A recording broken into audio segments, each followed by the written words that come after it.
Duke Eleanor Vale signed the order sending his wife to debtor's prison without reading her final petition.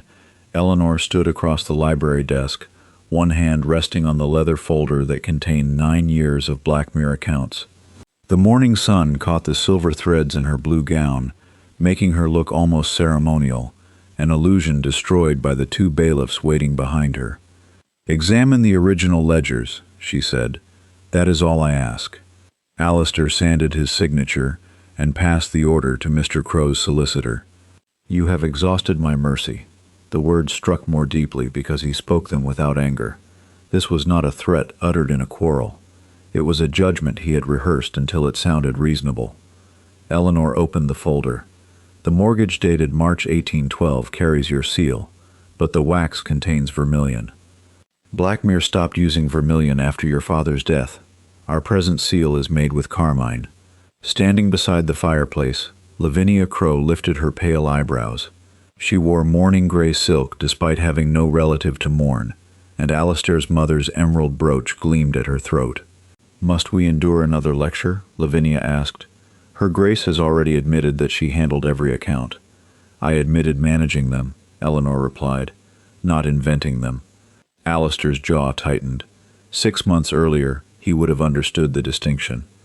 Once he had praised her ability to identify a forged lease by the shape of a single capital letter. Now that same expertise had become evidence against her. The papers claimed Eleanor had borrowed £18,000 in secret, using Blackmere's northern farms as security. Her name appeared beneath every agreement.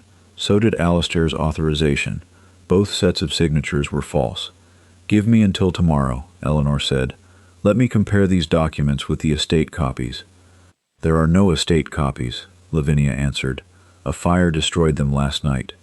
Eleanor turned sharply. "What fire?"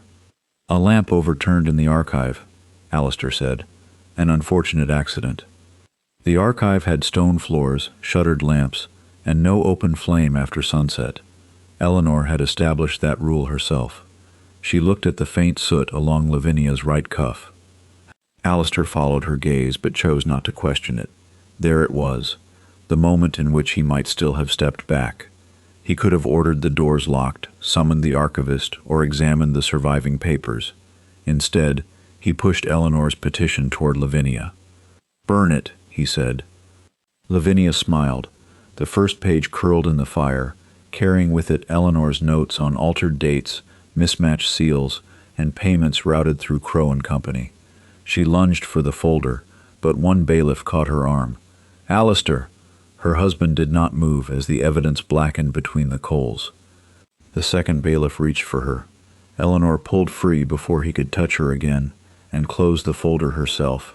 She would not be dragged from that room while struggling like a criminal for Lavinia's amusement. "What happens to Thomas?" she asked. Alistair hesitated. That frightened her more than his answer. "Mr. Crow will supervise the boy's affairs until his majority. Gideon Crow is the principal holder of these supposed debts. You would give my ward to the man accusing me? He is not your ward any longer." Eleanor's breath stopped. Thomas was 14, thin from a childhood fever, and too observant for his own safety. Alistair's younger brother had placed the boy's hand in hers as he lay dying after a hunting accident. "Do not let them make him merely useful," Nathaniel had whispered. She had promised. "Thomas's guardianship is secured under Nathaniel's settlement," she said. "Your imprisonment makes you unfit." "I signed the transfer this morning. You signed whatever Crow placed before you." Alistair rose so abruptly that his chair struck the wall. Hurt flickered across his face, immediately hardened into pride. "Crow offered this family salvation while you concealed its ruin. I prevented its ruin." Eleanor's composure finally cracked. "When we married, 3 farms were abandoned. The mill was failing, and your steward had sold the same timber rights twice. I recovered every acre without asking you to endure one moment of humiliation. And now I discover the price of your competence." "No, you discovered a lie convenient enough to protect your ambition." Lavinia crossed the room and laid her fingers upon Alistair's sleeve. He did not remove them. Eleanor saw the truth then. The false debts were not the only reason he had condemned her. Gideon Crow could finance Alistair's campaign for a cabinet position. Lavinia could give him access to her father's political allies, and perhaps the heir Eleanor had not conceived during 10 years of marriage. Trusting his wife would cost him what he wanted. Condemning her cost only Eleanor. The bailiffs escorted her through the great hall. Servants lined the walls, their faces lowered. Mrs. Finch, the housekeeper, silently pressed a small prayer book into Eleanor's hands before a guard pushed the older woman aside. At the top of the staircase stood Thomas. His dark hair had been combed flat, though one stubborn lock had fallen over his forehead. Gideon Crow's secretary gripped his shoulder. "Eleanor," the boy tried to run to her. "Remain where you are," Alistair ordered from behind the bailiffs. Thomas stared at his uncle. "She did not steal anything. That judgment no longer belongs to you. It belongs to anyone willing to read." The secretary tightened his grasp. Eleanor wanted to cross the hall, take Thomas by the hand, and walk out as she had promised Nathaniel she would if Blackmere ever became dangerous. But the bailiff stood between them, and Alistair now possessed legal authority over the boy. "Listen to me, Thomas," she said. "Remember what I taught you about documents." His lips trembled. "The oldest claim is not always the strongest. The most carefully preserved claim," she corrected, "is often the one someone feared." Recognition sharpened his expression. It was the closest she could come to warning him before Alistair understood. The prison carriage waited beneath the portico. As Eleanor stepped inside, she looked back at the husband who had once spent an entire night helping her dry rain-soaked deeds beside the kitchen stove. For an instant, grief entered his eyes. Then Lavinia appeared beside him, and he allowed the carriage door to close. Marshalsea received Eleanor after nightfall. The matron removed her cloak, counted the coins sewn inside its hem, and led her through corridors sour with damp wool, smoke, and sickness. "Your creditor paid for a private cot," the woman said. "Generous of him." "Which creditor?" "Crow and Company." The cell was narrow enough for Eleanor to touch both walls. A straw mattress lay beneath a barred window, and old names had been scratched into the stone by prisoners who feared being forgotten. Eleanor placed Mrs. Finch's prayer book on the cot. Then she saw the carving beside it, a chained falcon. Her fingers traced the hooked beak and the 3 tiny cuts beneath its wing. It was not decoration. It was the private mark of Edmund Ashcombe, her father's solicitor, the man accused of stealing a collection of ancient deeds before vanishing 18 years ago. Everyone believed he had fled England. Eleanor pressed against the marked stone. It shifted. Behind it lay a strip of vellum, brittle with age. Only half the property description remained, followed by 3 words written in faded brown ink: "The wife's bloodline." Footsteps approached outside the cell. Before Eleanor could hide the vellum, a key entered the lock. Eleanor folded the vellum beneath the cover of Mrs. Finch's prayer book just as the lock turned. A broad-shouldered guard entered carrying a lantern. Behind him stood a narrow woman in a brown wool dress, her gray hair tucked beneath a plain cap. A puckered scar divided her left eyebrow. "Your visitor," the guard said. "I have been here less than an hour." "Then someone was expecting you." The woman waited until the door closed before looking directly at Eleanor. "Do you remember me, Your Grace?" The voice stirred a memory of sealing wax, dusty shelves, and a child hiding beneath her father's desk. Eleanor had been 12 when Edmund Ashcombe disappeared. His young copying clerk had vanished from the household soon afterward. "Miss Bell?" "Mrs. Wren now." The woman glanced toward the prayer book. "Did you find what Mr. Ashcombe left?" Eleanor did not answer. "How did you know which cell they would assign me?" "Because Gideon Crow reserved it 3 days ago." A chill passed through her. Crow had not merely anticipated her imprisonment. He had arranged the precise cell containing Edmund's mark. "Why would he place me here?" "To discover whether you could find what his men could not." Eleanor's gaze moved toward the door. "Then this visit may be watched." "It certainly is. We have perhaps 5 minutes." Mrs. Wren opened her sleeve and removed a small brass key. Its bow was shaped like a falcon's wing. 18 years ago, Mr. Ashcombe found evidence that Blackmere Castle did not descend entirely through the Vale mail line. He intended to show your father the original settlement. Before he could, your father died, the evidence disappeared, and Mr. Ashcombe was accused of stealing it. My father died of a seizure." So the physician declared. The lantern flame trembled between them. Eleanor remembered that final evening, her father asking for water, a glass breaking upstairs, Gideon Crow arriving before the undertaker had been summoned. Crow had been a junior banker then, outwardly helpful to a newly orphaned girl. What did Edmund discover? I never saw the complete deed. I copied only a clause referring to the lawful female descendants of Lady Beatrice Ashcombe, my ancestor, and the first wife of the 4th Duke of Blackmere. Eleanor's mind began arranging the fragments. Beatrice's fortune had restored Blackmere after the South Sea collapse, yet published family histories described the castle as the Duke's ancestral property. If she had placed it in trust for her female descendants, then Eleanor's marriage to Alistair had not united two unrelated families by chance. Someone had needed an Ashcombe woman inside Blackmere. "Why create false debts in my name?" she asked. "Because if Crow cannot prove clear ownership before the auction, he cannot sell the estate. If you are the beneficiary of an older settlement, your signature may be necessary." He forged it. A forged mortgage may survive ordinary scrutiny. An auction involving a ducal estate receives closer examination. Mrs. Wren nodded toward the prayer book. The original deed would destroy his claim. "Where is it?" Mr. Ashcombe divided the directions to it. He believed no single person should know everything. Eleanor removed the vellum and showed her the surviving description. Mrs. Wren went pale. There should be more. The lower half was already torn away. Then Crow may possess it. Heavy footsteps sounded in the corridor. Mrs. Wren pressed the brass key into Eleanor's hand. "Find the name of every creditor before the auction. They appear separate, but all their claims pass through the same clearing account. The proof is in Crow's quarterly books. I cannot examine bank records from a prison cell. You will not remain here." Before Eleanor could question her, the door opened. The guard seized Mrs. Wren's arm. "Time." Mrs. Wren offered no resistance, but as she passed Eleanor, she whispered, "Watch the matron's left hand." The warning made no sense until the matron arrived with supper. Mrs. Harcourt placed a bowl of thin broth on the cot. Her right hand held the tray. Her left remained closed around something. "A letter came for you," she said. The envelope bore Thomas's handwriting. Eleanor reached for it, but the matron drew back. "Your creditor requires all correspondence to be inspected. Then you have already read it." Nothing objectionable. Mrs. Harcourt handed it over. The message contained only 4 lines. "Dear Eleanor, Uncle says I am to leave Blackmere tomorrow. Mr. Crow has arranged for me to study in Edinburgh. I will obey and cause no trouble. Forgive me."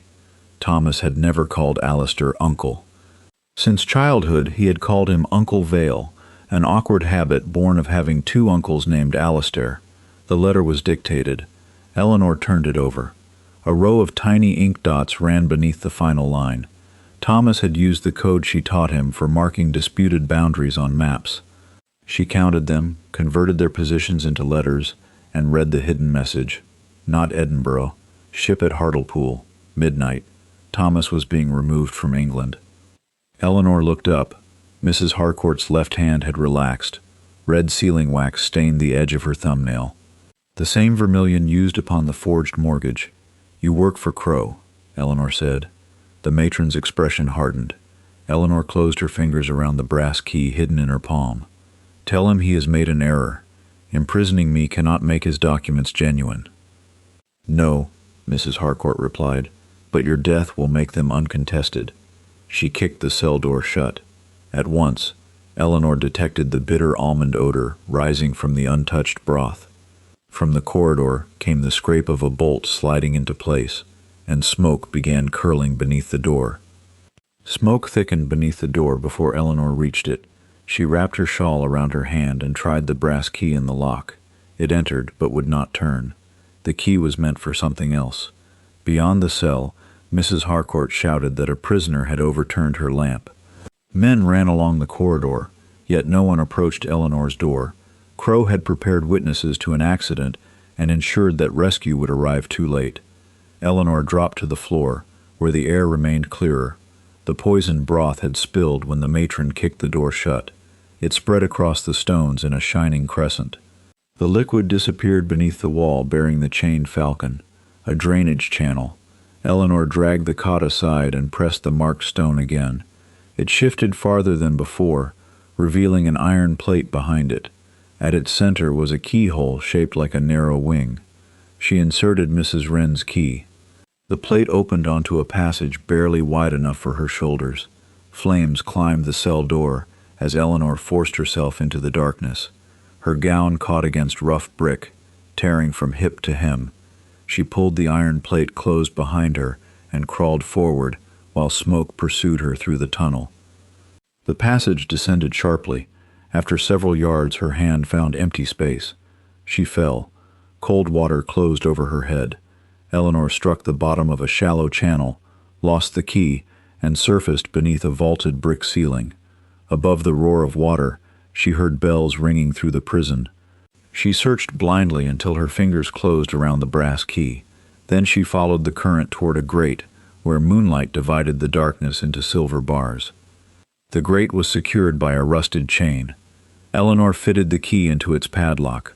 This time, it turned. She emerged behind a row of riverside warehouses, soaked, barefoot, and bleeding from one elbow. The prison bell continued to ring. Soon the guards would search the surrounding streets, or announce that Duchess Eleanor Vale had died in the fire. A carriage waited beneath a broken lamp. Mrs. Wren opened its door. "You knew about the passage," Eleanor said as she climbed inside. "I knew Edmund built a way out. I did not know whether the key still worked. You used me to test it. I gave you the only chance I possessed." The carriage moved before Eleanor could answer. Inside lay a servant's dress, a wool cloak, and a pair of worn boots. Eleanor changed while Mrs. Wren explained that the tunnel had once carried refuse from the prison to the river. "Where are we going?" Eleanor asked. "Hartlepool. It is more than a day's journey. Not if we take the northbound mail coach and change horses at every station. We may reach the port before midnight tomorrow. And Crow's men? They will watch the main roads once they discover you survived." Eleanor pulled on the boots. "Then let them believe I did not."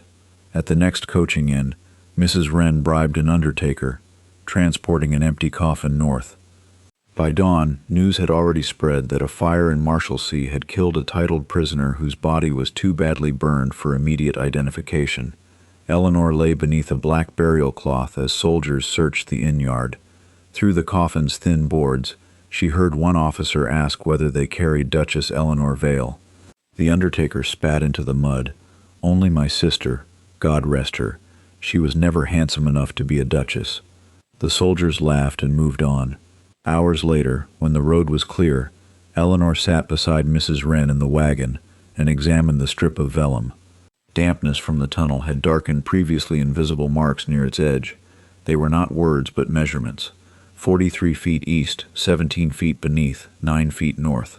Directions inside Blackmere, Eleanor said. "The deed is hidden beneath the castle." "Then why send Thomas away?"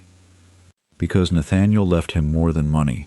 Thomas's father had rarely discussed business, but in his final illness, he had insisted that Eleanor become the boy's guardian.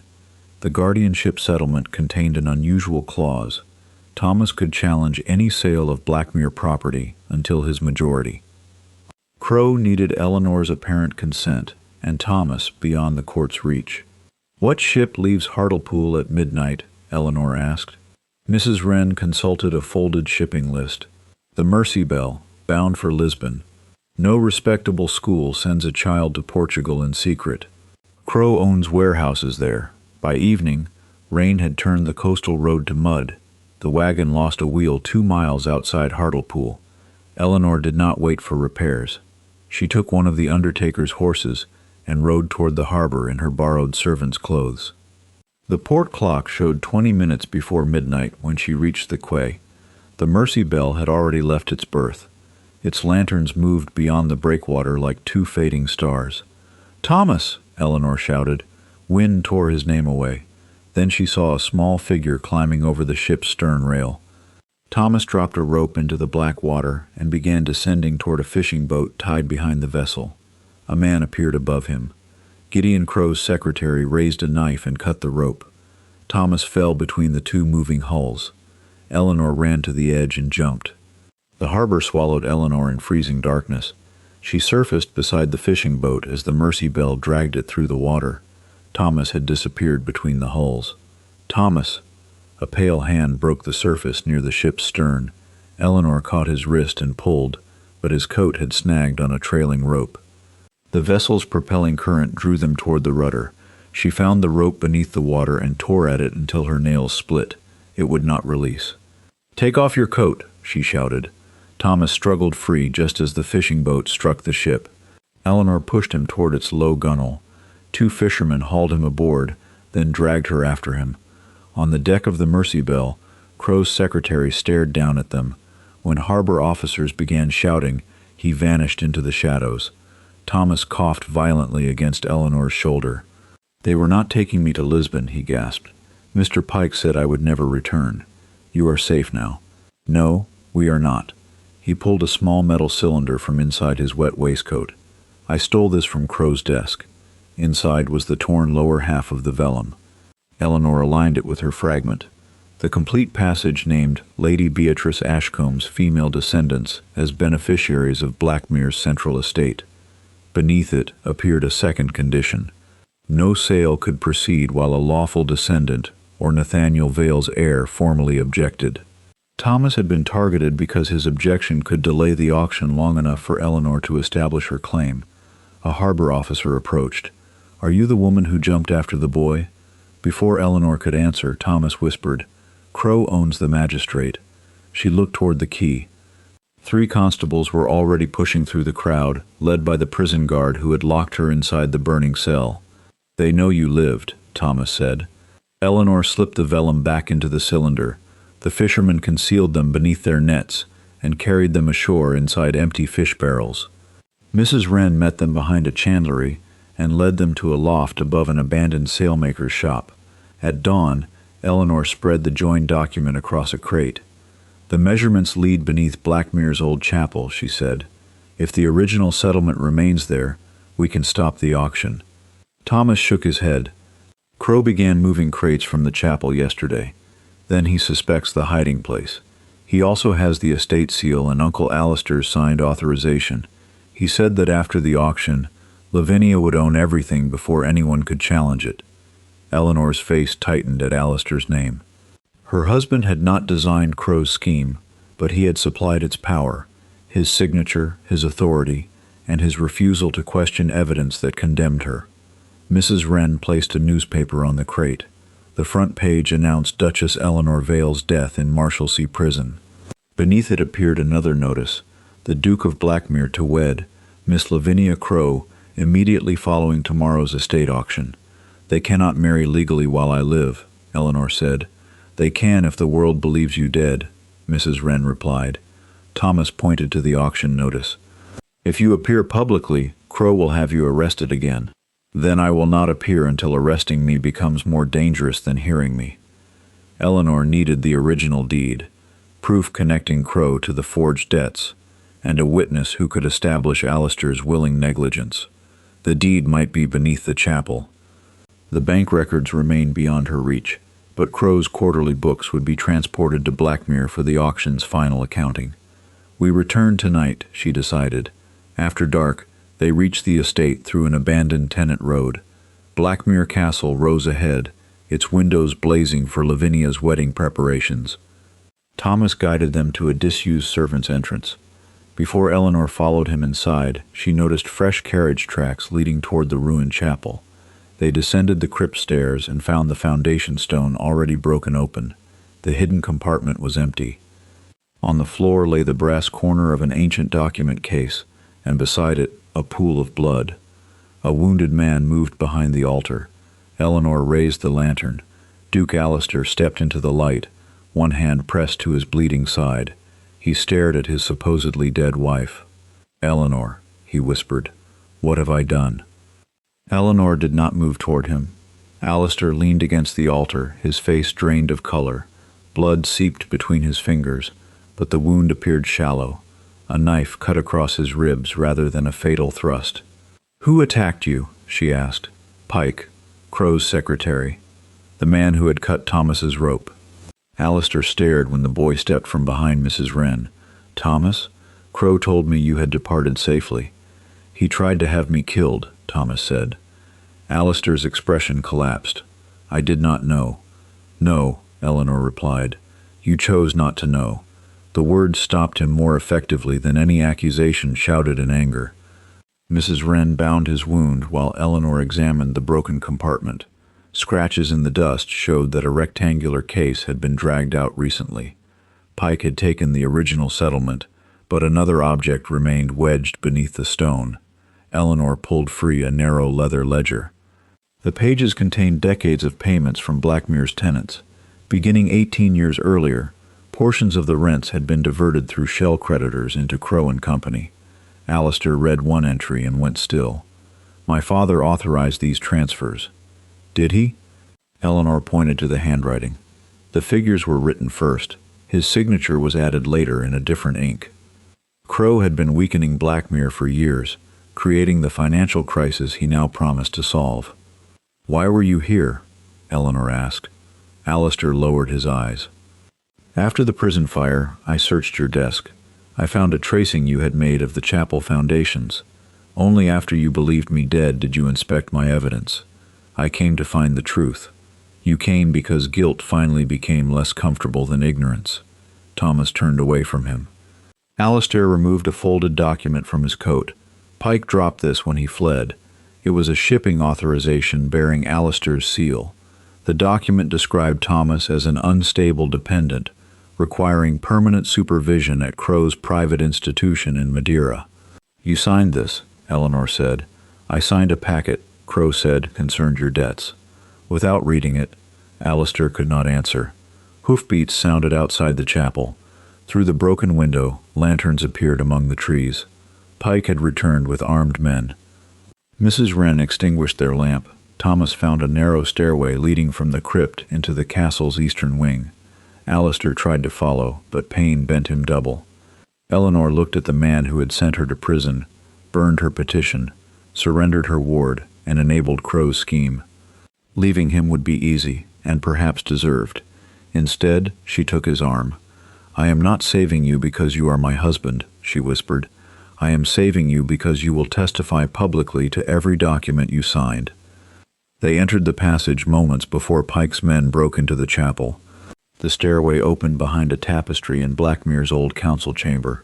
Voices came from the adjoining room. Gideon Crow was speaking to Lavinia. "The auction begins at 10, he said. "Once Alistair is found dead beside Eleanor's stolen ledger, we will say she survived the fire, returned for revenge, and murdered him." "And the original settlement?" Lavinia asked. Crow laughed softly. "It will burn at dawn, with the only living witness who can authenticate it." Eleanor glanced at Mrs. Wren. The older woman's face had turned white. "Edmund," she breathed. "He is still alive." Mrs. Wren nearly stepped through the tapestry, but Eleanor caught her wrist. "If Crow learns we hurt him, Edmund dies before we reach him."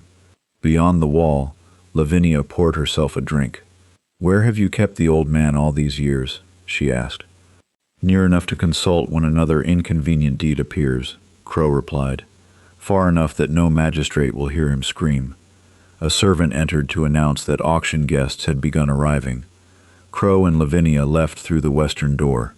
Eleanor waited until their footsteps faded. "We need Crow's quarterly books and the original settlement," she said. "Edmund may know where both are." Alistair sank into a chair, one hand over his bandaged wound. "Crow uses the old counting house beside the mill." "No," Thomas said. "I heard Pike mention the Dower House." He said the prisoner had become ill. Blackmere's Dower House had stood empty since Alistair's grandmother died. It lay beyond the lake, hidden by a grove of yew trees. Mrs. Wren took Thomas's hand. "I will find Edmund."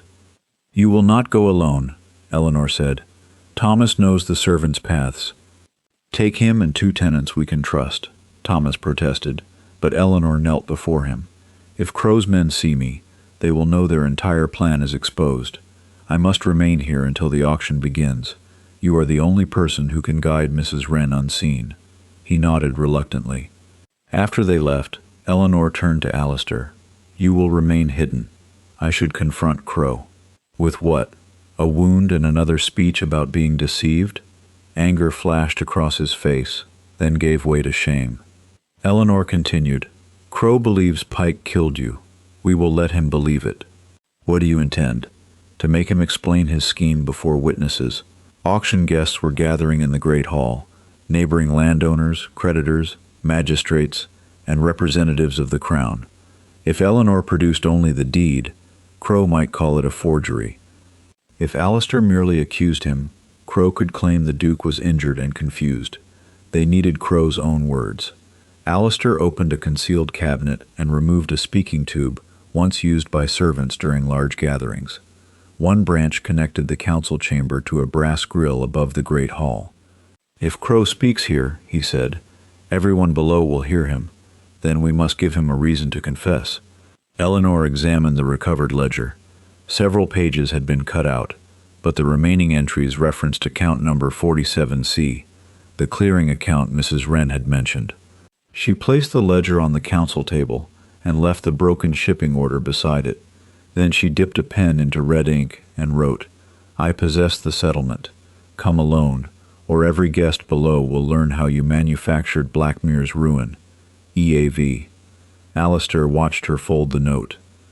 He believes you dead. That is why he will come. A loyal footman delivered the message while Eleanor concealed herself behind the tapestry. Alistair waited inside the cabinet passage. Minutes later, Crow entered with a pistol. You were always difficult to frighten, Eleanor, he said. But I confess, surviving both fire and prison is tiresome of you. She stepped into view. Where is Edmund Ashcombe? Still alive when I left him. And the original settlement? Beyond your reach. Eleanor placed her hand upon the ledger. These payments began before my father's death. You created false creditors, drained Blackmere, and then offered Alistair your daughter's fortune as salvation. Crow smiled. A duke in debt will sign anything if one promises him power. Above the great hall, the speaking grill carried every word. You forged my mortgages, Eleanor continued. I improved upon signatures your husband was too arrogant to examine, and when I challenged them, you had me imprisoned. Alistair did that. I merely gave him the opportunity. The words wounded, because they were true. Crow raised the pistol. Now give me the settlement. I do not have it. His smile disappeared. A bell rang from the dower house. 3 rapid strokes, the estate signal for fire. Crow turned toward the window. Pike. Eleanor understood at once. Thomas and Mrs. Wren had been discovered. Crow seized her and pressed the pistol beneath her jaw. As he dragged her toward the door, the tapestry moved. Alistair stepped out. Crow fired. Eleanor struck Crow's wrist as the pistol fired. The ball missed Alistair's chest and shattered the portrait behind him. Before Crow could draw a second weapon, Alistair drove him against the council table. The 2 men struggled, knocking the ledger to the floor. Crow tore at Alistair's wounded side. Alistair faltered, but Eleanor seized the heavy brass seal press and brought it down upon Crow's forearm. His pistol clattered across the boards. The council chamber doors burst open. Auction guests, magistrates, and estate officers crowded the threshold. They had heard Crow's confession through the speaking tube. Lavinia stood among them, white with fury. My father was coerced, she declared. The Duchess threatened him. He entered carrying a loaded pistol, Eleanor said, and the ledger before you records 18 years of stolen rents. The county magistrate picked up the book. Crow recovered his confidence almost immediately. A collection of unexplained figures proves nothing, he said. Her Grace is an escaped debtor and the suspected murderer of a prison matron. Mrs. Harcourt is alive, Eleanor replied. She locked me inside a burning cell. Can you prove it? Not yet, Crow looked toward the guests. Nor can she prove any claim to Blackmere. The original settlement does not exist. The fire bell rang again. Thomas was still at the dower house. Eleanor turned to Alistair. Keep Crow here. She ran before he could object. Smoke rose above the yew grove. By the time Eleanor reached the dower house, flames had consumed the ground floor windows. 2 tenants fought the fire with buckets while Mrs. Wren hammered at a barred side door. Thomas went inside, she shouted. Eleanor wrapped a wet cloth around her face and entered through a broken window. The drawing room burned fiercely. She followed Thomas's voice down a narrow staircase into the cellar, where Pike stood beside a chained old man. Edmund Ashcombe was gaunt and nearly blind, but alive. Thomas lay on the floor near him, stunned by a blow to the head. Pike held the original settlement over a candle. "One step," he warned, "and 2 centuries of proof become ash." Eleanor studied the room. Wine racks lined one wall. A leaking barrel had spread brandy across the floor, making any sudden movement dangerous. "You cannot escape," she said. "I do not need to. Crow has promised me passage." Crow confessed before half the county. "He will blame you for everything." Pike's hand trembled. "He ordered Thomas's murder," Eleanor continued. "Yet whose face did the harbor officers see? Yours. Who set the prison fire? Mrs. Harcourt will name you. When Crow requires a monster, he will give them his secretary." Pike glanced toward the stairs. That hesitation was enough. Thomas kicked the candle from his hand. Eleanor lunged for the settlement as Pike drew a knife. Mrs. Wren entered behind them and struck him with an iron poker. Pike fell into the spilled brandy. Fire raced across the floor. Eleanor freed Edmund with the brass key. Mrs. Wren helped the old man upstairs, while Eleanor lifted Thomas. A burning beam collapsed across the staircase. They were trapped. "The wine chute," Edmund rasped, "behind the 3rd rack." Thomas found the release. A section of shelving swung inward, revealing a steep tunnel leading outside. They crawled through seconds before the cellar ceiling collapsed. In the orchard, Edmund clutched the rescued document against his chest. "The deed alone is insufficient," he told Eleanor. "Crow altered the registry copy years ago. I have his confession and the rent ledger. You need the royal trust schedule attached to the settlement. It bears the crown's seal." "Where is it?" Edmund looked toward Blackmere Castle. "I gave it to your father before he died.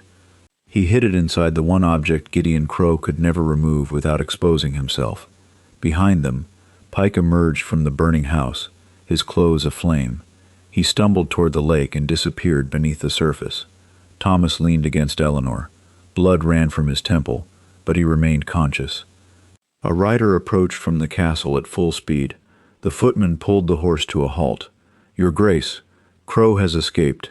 He took Lady Lavinia, and the auctioneer has begun the sale under the Duke's sealed authority." Eleanor looked at the original settlement in Edmund's hands. Unless she found the royal trust schedule before the final hammer fell, Crow could sell Blackmere to one of his own agents and bury the truth beneath years of litigation. Then Edmund whispered where her father had hidden it, inside the Duke of Blackmere's coronation crown. The crown was already displayed in the great hall, directly above the auction block. The auctioneer's hammer rose as Eleanor entered the great hall. Lot 1, Blackmere Castle, its central park, the eastern farms, and all attached mineral rights. Opening bid, £22,000. Guests turned toward the smoke-stained woman standing beneath the gallery. Thomas and Mrs. Wren supported Edmund behind her, while tenants crowded the doors to prevent Crow's agents from leaving. Eleanor held the original settlement above her head. "This sale is unlawful." The auctioneer lowered his hammer. "Her Grace has been declared dead. Your information is plainly outdated." A murmur moved through the hall. The county magistrate stepped forward. "The auction was delayed while we investigated Mr. Crow's statements. Duke Alistair ordered it resumed 5 minutes ago." Eleanor looked toward her husband. Alistair stood beside the auction block, pale from blood loss. 2 armed constables flanked him, not as guards but as captors. A fresh document lay before the auctioneer. "I gave no such order," Alistair said. "Crow used a page I signed before my wife's arrest." Once again, his careless signature had become a weapon. The magistrate examined Eleanor's settlement. "This establishes a possible interest, Your Grace, but the registry contains no corresponding royal trust. Because Crow replaced the registry copy. That is an allegation." Edmund stepped into the light. "I witnessed the substitution. Several older guests recognized him." His name moved across the hall in shocked whispers. The magistrate frowned. "Edmund Ashcombe is wanted for theft." He was imprisoned for 18 years because he discovered the theft, Eleanor said. The royal trust schedule can prove his account. She looked above the auction block. The ceremonial coronation crown of Blackmere rested inside a glass display cabinet. It was not a royal crown, but a ducal heirloom worn by each Vale during the sovereign's coronation festivities. Its heavy silver band was decorated with black enamel towers. A thin brass key protruded from the cabinet lock. The crown was removed for cleaning this morning, the auctioneer said. Miss Crowe supervised it. Eleanor's pulse quickened. She opened the cabinet and lifted the crown. It was lighter than it should have been. The velvet lining had been cut away. The hidden schedule was gone. A slow clap came from the gallery. Lavinia Crowe stood above them in her wedding gown. One gloved hand held a folded parchment bearing the crown's great seal. In the other, she carried a small pistol. Her father appeared beside her. "You always did prefer dusty paper to your own husband," Lavinia called. "How fitting that it should destroy you together." Alistair stepped toward the staircase. A constable blocked him until the magistrate ordered the man aside. "Give Eleanor the schedule," Alistair said. Lavinia laughed. "You were prepared to give me her place, her jewels, and this entire house. Do not pretend virtue merely because she survived. I was vain, ambitious, and willing to condemn my wife without examining the evidence," he replied. "But I will not help you finish what I began." The admission silenced the room. Eleanor heard no excuse within it. For the first time, Alistair named his choice as his own. It did not undo the prison door closing behind her. It did not erase Thomas falling toward the harbor water. But it mattered that he spoke the truth where his earlier accusation had been public. Crowe pulled Lavinia backward toward a servant's corridor. "Continue the auction, or the schedule burns." "You cannot sell without it," Eleanor said. "I do not intend to sell Blackmere to a stranger. My agent will purchase it, the papers will vanish, and years of litigation will exhaust whatever remains of your fortune." The auctioneer looked toward the magistrate. "The Duke's authorization is legally valid until revoked in the prescribed form," he said nervously. "I cannot halt proceedings indefinitely." Eleanor examined the auction document. Alistair's genuine signature appeared beneath language authorizing Crowe and Company to dispose of sufficient property to satisfy verified debts. "Then verify them," she said. She placed the recovered rent ledger beside the list of creditors. Each debt was assigned to a different firm, but Eleanor noticed that the payment dates followed a repeating 13-week pattern. Crowe's quarterly clearing cycle. "Bring the bid deposits," she ordered. The auctioneer hesitated. "Do it," Alistair said. Every purchaser must have submitted a banker's draft. The deposits were laid across the table. Eleanor examined their watermarks and serial codes. Every one had been issued through Crowe and Company's private clearing account. "Account 47C. There are no independent bidders," she announced. "Crowe is attempting to purchase Blackmere with money stolen from Blackmere." The magistrate studied the drafts and then turned toward the constables. "Stop the sale." Crowe raised his pistol. "No one moves." He shoved Lavinia into the corridor and fired at the speaking tube, shattering the brass grill. Panic erupted below. Guests scattered as Crowe's hired men pushed through a side entrance. Eleanor climbed the gallery stairs while Alistair and the constables fought their way through the crowd. Lavinia waited at the far end of the corridor, the royal schedule held above a burning wall sconce. "Another step and I destroy it," she warned. "You will destroy your only protection," Eleanor said. "Without that document, your father no longer needs you." Lavinia's eyes flickered toward Crowe. He had already retreated toward the roof stairs. "You promised we would leave together," she called. Crowe did not look back. "Then keep them occupied." The realization broke something in her face. Lavinia had believed herself his partner. She had been only another instrument. Eleanor held out her hand. "Give me the schedule." For 1 second, Lavinia appeared ready to surrender it. Then Alistair entered the corridor. Lavinia looked from him to Eleanor, and humiliation hardened into hatred. "If I cannot become Duchess of Blackmere," she whispered, "there will be no Blackmere." She dropped the schedule into the flame. Eleanor seized the burning parchment with her bare hand. Fire raced along its edge as she smothered it against her skirt. The great seal survived, but half the written schedule had blackened. Edmund examined it when they returned to the hall. "The beneficiary clause remains," he said, "but the boundary description is gone. A court may accept it or may not." Above them, a bell began ringing from the roof tower. Thomas ran to the nearest window. "Crow is on the battlements," he said, "and he has opened the old reservoir gates." Eleanor understood his purpose immediately. The reservoir fed a buried channel beneath the chapel and castle foundations. If released at full force, the water would collapse the crypt, destroy the remaining records, and crack Blackmere's eastern wall. Crow was not merely fleeing. He intended to bring the castle down upon everyone inside. The first impact shook dust from the great hall ceiling. Deep beneath Blackmere, released reservoir water struck the ancient drainage tunnels with the force of a battering ram. Glass trembled inside the windows. Somewhere in the eastern wing, stone cracked. "Evacuate the castle," Alistair ordered. Panic spread faster than the command. Guests crowded the main doors while servants ran upstairs for children, ledgers, and valuables. Crow's hired men abandoned their weapons and tried to disappear among them. Eleanor climbed onto the auction platform. "Use the western courtyard," she called. "The eastern foundations will fail first. Do not take the chapel passage." Her knowledge of the estate maps cut through the confusion. Mrs. Wren led the older guests outside. Thomas directed servants through the kitchens. The tenants formed a line to carry the injured.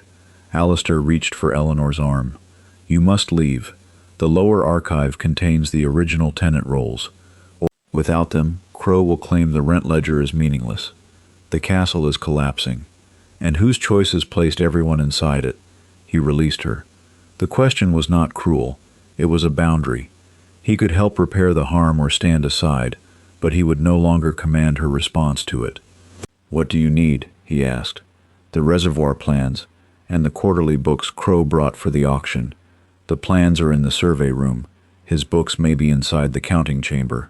Then take the survey room. I will find the books." Alistair nodded and went without argument. Eleanor crossed the great hall as another tremor split the plaster above the gallery. Edmund followed her toward the counting chamber. "You should be outside," she told him. "I spent 18 years alive because I hope to finish this. You will finish it by surviving long enough to testify." He stopped at the western doors. Crow's clearing book uses paired entries. Every payment stolen from Blackmere should have a corresponding credit marked with a falcon reversed. Eleanor understood.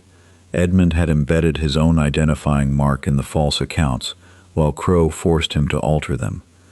It was a trail designed for someone who knew how to read it. She entered the counting chamber alone. Drawers had been ripped open, papers covered the floor, but Crow's quarterly books were gone. A broken window overlooked the north lawn. Fresh mud marked the sill. Someone had removed them moments earlier. A scraping sound came from beneath the desk. Mrs. Harcourt crawled into view. The prison matron's dress was torn, and blood streaked one side of her face. In her hand she clutched a packet of account pages. "You should have died in that cell," she hissed. Eleanor stepped back as Mrs. Harcourt raised a knife. "Crow will sacrifice you," Eleanor said. "Pike is dead. Lavinia has been abandoned. Why would you be treated differently? He promised me enough money to leave England. With drafts issued from an account now exposed before a magistrate?" Mrs. Harcourt hesitated. Eleanor pointed to the pages. "Those are your only protection. Give them to me and testify that Crow ordered the prison fire. And if I refuse, the castle may bury us both before he pays you."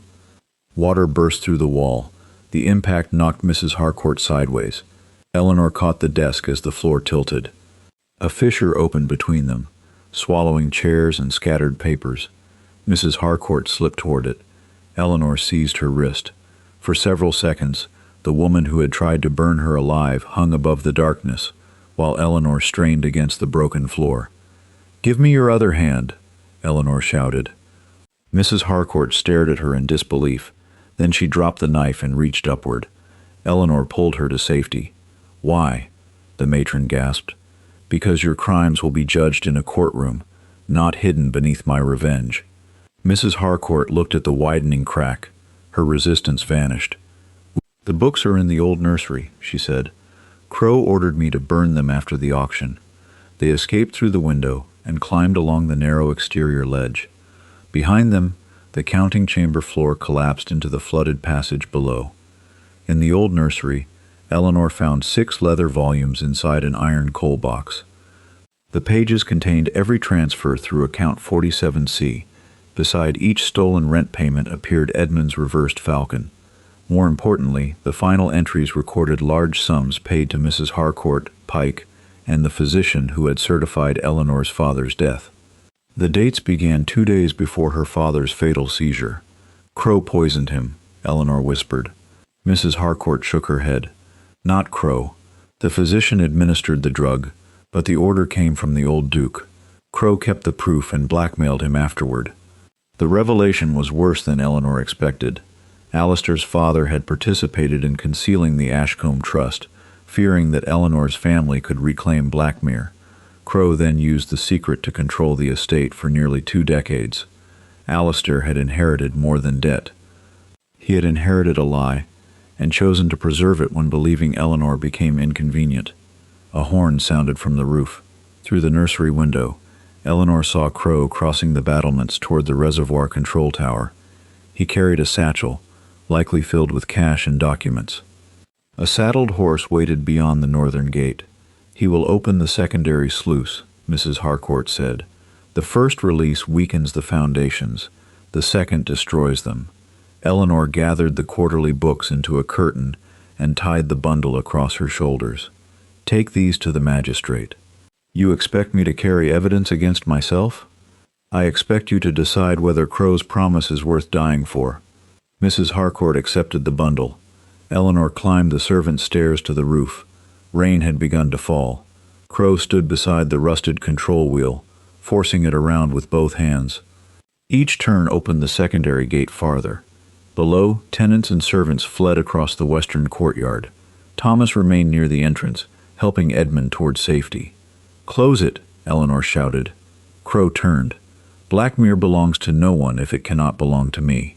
You never wanted the castle. You wanted proof that people born above you could be made to kneel. His face twisted. Your father treated me like a tradesman. You were his banker. I was cleverer than every man who dismissed me. Your husband proved it. 1 promise of office, 1 daughter placed within his reach, and he handed me his wife, his heir, and his estate. Crow drew his pistol. Eleanor moved behind the stone bell housing as he fired. The ball struck the bronze above her, producing a deafening clang. She looked toward the control mechanism. A safety chain ran from the wheel to a locking lever near the roof edge. If she released the lever, the counterweight might force the sluice closed, but reaching it meant crossing Crow's line of fire. The roof door opened. Alistair emerged carrying the reservoir plans. The lower channel is blocked, he shouted. Closing the gate too quickly will burst the chapel foundation. Eleanor studied the diagram. Water had to be redirected through the western mill race before the secondary gate could close. The mill race lever is in the crypt, she said. I will go. The passage may already be flooded. This began with the authority I gave Crow. It began before you were born. But it continued because you preferred his lie. Alistair met her eyes. Then let this be the first consequence I do not ask you to bear for me. He descended toward the crypt. Crow fired again. The shot missed Alistair but tore through the reservoir plans. Eleanor rushed across the roof while Crow reloaded. She reached the safety lever and pulled. It did not move. Crow caught her from behind and dragged her toward the battlement. The pistol pressed against her spine. You should have remained a grateful wife, he snarled. Eleanor drove her heel into his knee. He staggered, but kept hold of her cloak. The old stitching tore, leaving him with the fabric while she fell beside the control wheel. Below them, the western mill began turning. Alistair had opened the mill race. Water changed direction beneath the castle.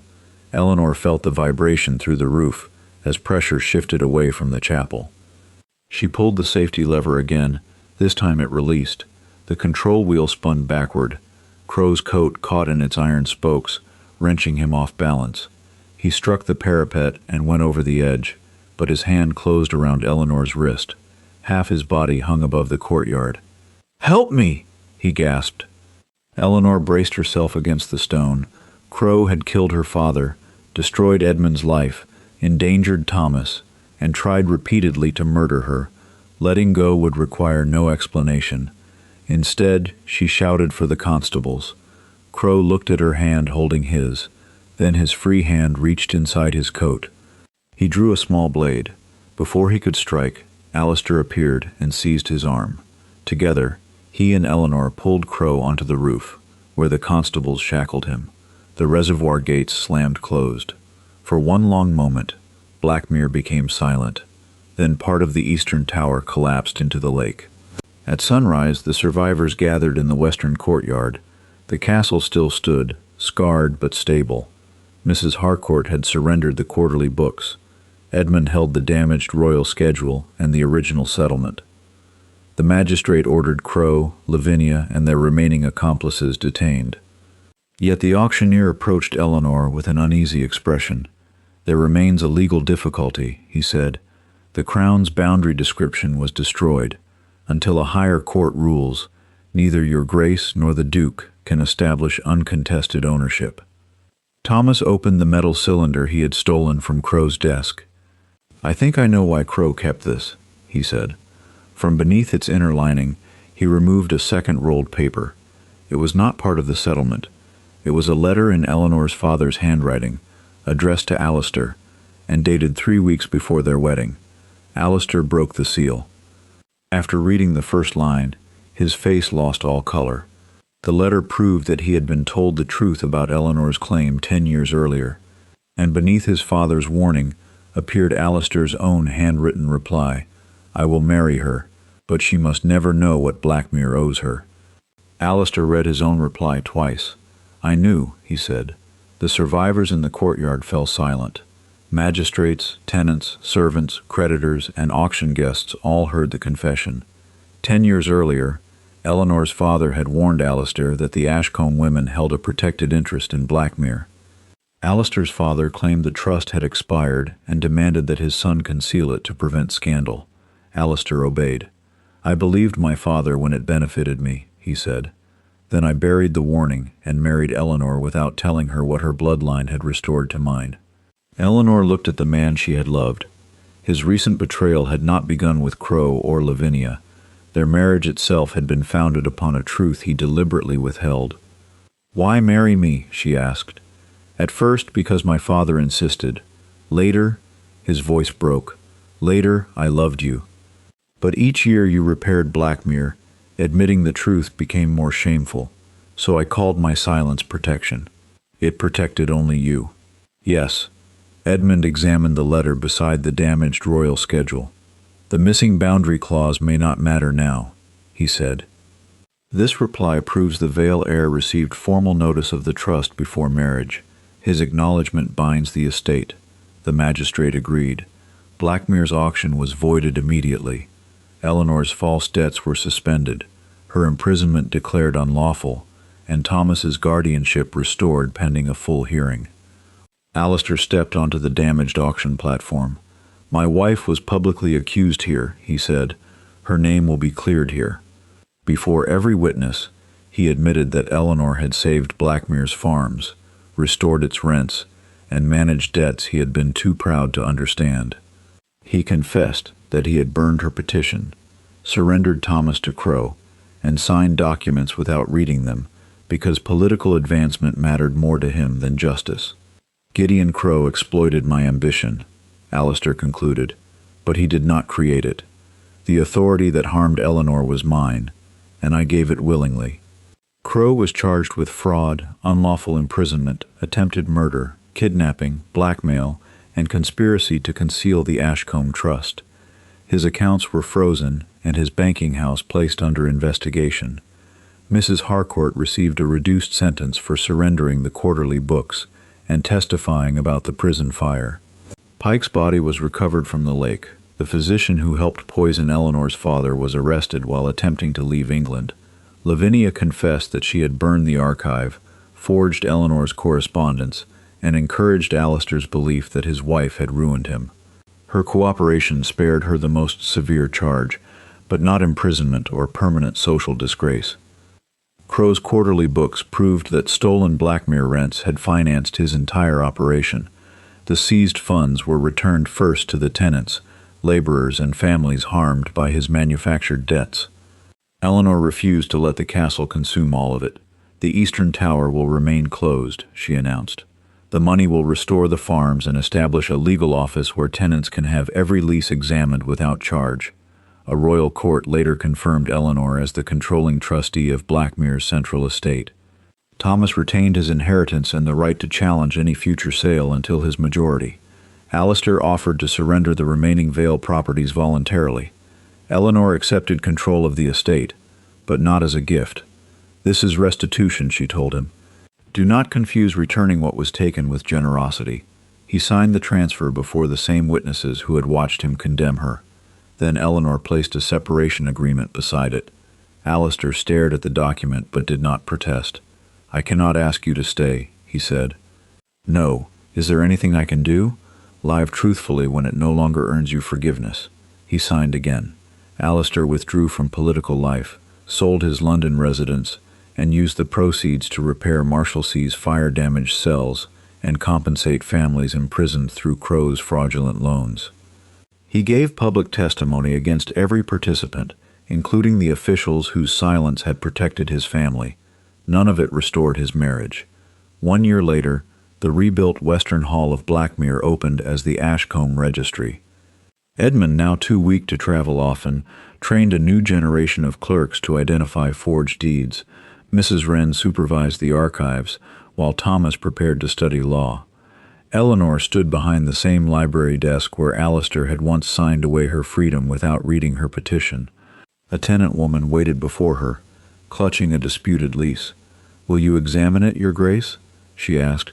Eleanor opened the document and read every line. Outside, workers removed the final auction notice from Blackmere's gates. Thomas handed Eleanor the iron nails that had held it there. She placed them beside Alistair's old seal, not as trophies, but as reminders of what happened when authority went unquestioned.